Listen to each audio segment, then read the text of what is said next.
जो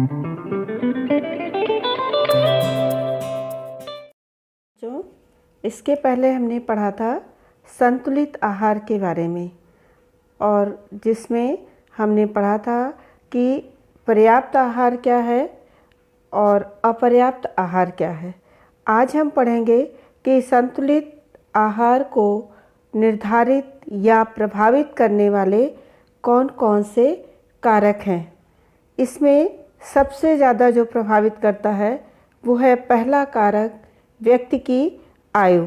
भिन्न भिन्न यानी अलग अलग आयु के व्यक्तियों के संतुलित भोजन में भी अंतर होता है।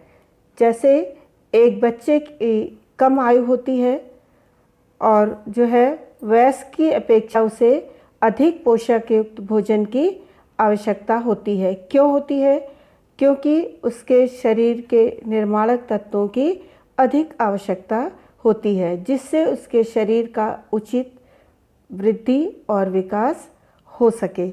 इसके अलावा वृद्धावस्था में चूँकि क्रियाशीलता कम होती है, पाचन शक्ति भी कमज़ोर हो जाती है, इसलिए जो है कम ऊर्जा और कम पोषक तत्वों के साथ साथ कम मात्रा में भी सुपाच्य भोजन की आवश्यकता होती है।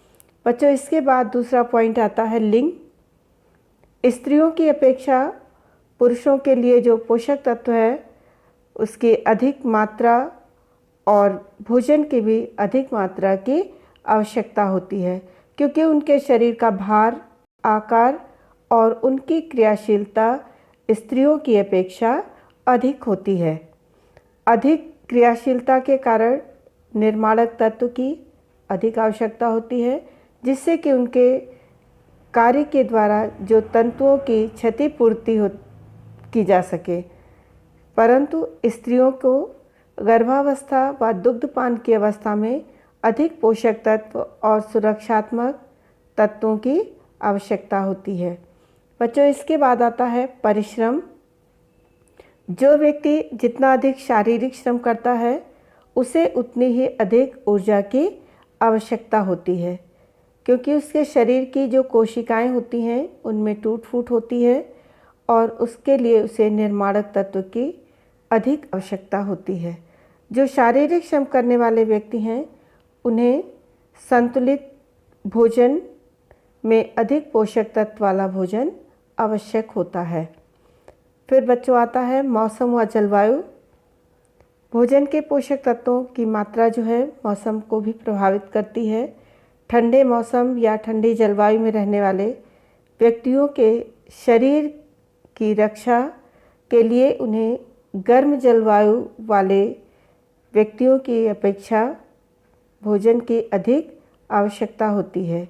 गर्म जलवायु की अपेक्षा जो है अधिक क्रियाशील होते हैं, जिससे जो है उनके शरीर के तंतुओं की अधिक क्षति होती है, इसलिए उन्हें निर्माणक तत्व की अधिक आवश्यकता होती है। फिर बच्चों आता है स्वास्थ्य। व्यक्ति का स्वास्थ्य भी पोषक तत्वों की आवश्यकता को प्रभावित करता है। एक अस्वस्थ व्यक्ति को जो है स्वस्थ व्यक्ति की अपेक्षा कम क्रियाशील होने के कारण कम ऊर्जा वाले भोजन की आवश्यकता होती है।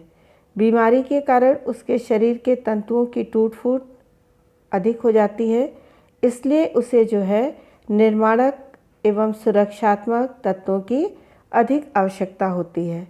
पाचन क्रिया कमज़ोर होने से अपेक्षाकृत सुपाच्य, तरल व अर्ध तरल भोजन की ही जो है उनके लिए लाभदायक होता है। फिर बच्चों आता है विशेष अवस्था। व्यक्तियों की कुछ विशेष शारीरिक अवस्थाएं भी पोषक तत्वों, भोजन के प्रकार और उनकी मात्रा को निश्चित करती है, जैसे गर्भावस्था, दुग्धपान की अवस्था या रोग से निवृत्त होने यानी रोग को जो है रोग से ठीक होने के पश्चात या ऑपरेशन के पश्चात की जो अवस्था होती है, जल जाने के बाद जो अवस्था होती है, या विशेष रोग की अवस्था में जैसे मधुमेह आदि में विशेष प्रकार के भोजन की आवश्यकता होती है।